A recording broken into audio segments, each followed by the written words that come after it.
आउज़ुबिल्लाहि मिनश्शैतानिर्रजीम बिस्मिल्लाहिर्रहमानिर्रहीम। अॼु जो वर्ड मीनिंग कंपटीशन आहे अदनान ऐं साहिल कुमार जे विच में। जीअं शाह साईं फरमायो त सुता उथी जाग निंड न कजे एतिरी सुल्तानी सुहाग निंड कंदे न मिले।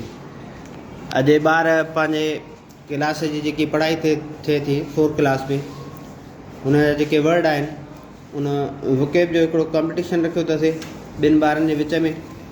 ऐं ॾिसूं था त हिन में केरु खटे थो। हिकु ॿार खे पहिरियों वर्ड ॿुधाइणो आहे उनजी मीनिंग, उन खां पोइ ॿियो दोस्त ईअं 1 by 1 ॿुधाईंदा। जेको ॿार कंहिं वर्ड मीनिंग ते अची बीजी थो वञे उनखे यादि न आहे त पोइ 10 सेकेंड उनखे ॾिना वेंदा, उन में उनखे उहो वर्ड जी मीनिंग ॿुधाइणी हूंदी। अदरवाइज़ उहो जेको आहे ॿियो दोस्त जेको हूंदो उहो फातह करार ॾिनो वेंदो। अहिड़े तरीक़े सां ॿियो जेको न ॿुधाइण वारो ॿारु हूंदो उहो ॿिए नंबर ते ईंदो। अचो स्टार्ट कयूं। रेडी आहियो बाबा? Health, cleanliness, to boil, an, a, सिमाल, सिमाल ॾाढा ॿुधायो न बाबा। Pot,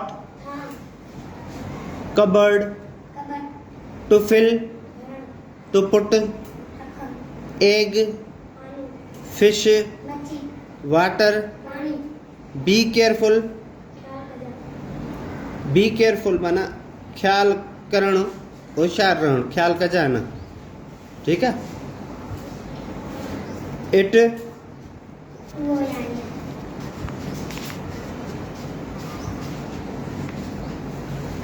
two break, stove, now, ready, should, to read, to write,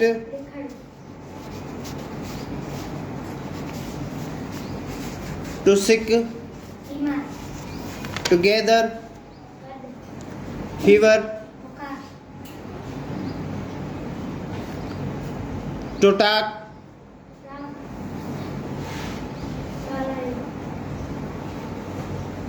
two feel, to happen. जी, टू हैपन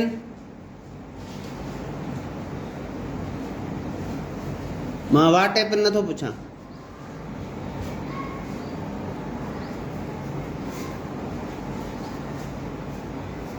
हिकु, ॿ, 3, 4, 5, 6, 7, 8, 9। वरी बि तव्हांखे टाइम न हूंदो बाबा। वर्ड आहे टू हैपन, ठीकु आहे। जॾहिं हिकु फ्रेंड, हिकु सहेली पंहिंजी ॿी सहेली खां पुछे थी त हाउ आर यू, उहा चएसि थी आई एम नॉट फीलिंग वेल। त ॿी हुन खां पुछे थी वाट हैपन, चएसि थी छा थियो हुयो। हाणे पाण जीअं लिखंदा आहियूं हिकिड़ो तसलसल हूंदो आहे, भले जो पंहिंजे लेसन में 2nd या 3rd फॉर्म इस्तेमालु थियल हुजे, पाण 1st फॉर्म लिखंदा आहियूं, पोइ उहा 2nd फॉर्म में लिखंदा आहियूं। मां तव्हांखां 1st फॉर्म पुछां थो टू हैपन, तव्हां ॿुधाईंदो? तव्हांखे बि नथो अचे, ठीकु आहे, पोइ अॻिते हलूं था। जेकॾहिं कोई हिकिड़ो ॿुधाए आहे त उहो फातह करार थिए आहे, पर अॻिते हलूं था। अपसेट, अदनान खां शुरू कंदासीं। अदनान अपसेट, जी, उदास। To come, two tech, medicine, tablet माना गोरी आहे, मेडिसन में मक़सदु आहे दवा। बसि दवा में सीरप बि अची वञे थो, कैप्सूल, ठीकु आहे, टेबलेट वग़ैरह ही मेडिसन है। तो से,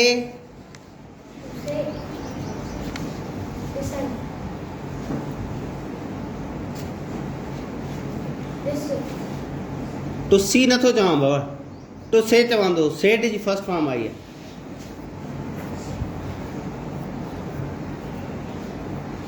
तो से तव्हां ॿुधाईंदो छो भला सेम वर्ड तव्हांखे नथा अचनि टू से जो मक़सदु आहे टू से चवणु सेड माना चयो ठीकु आहे ऐं सेड थर्ड फॉर्म बि इहा आहे चयल टू वॉश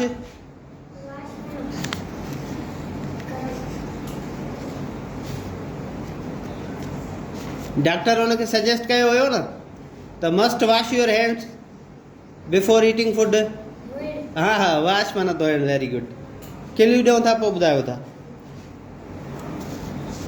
बिफोर बिफोर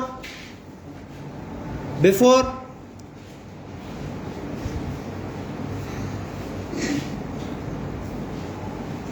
तव्हां ॿुधाईंदो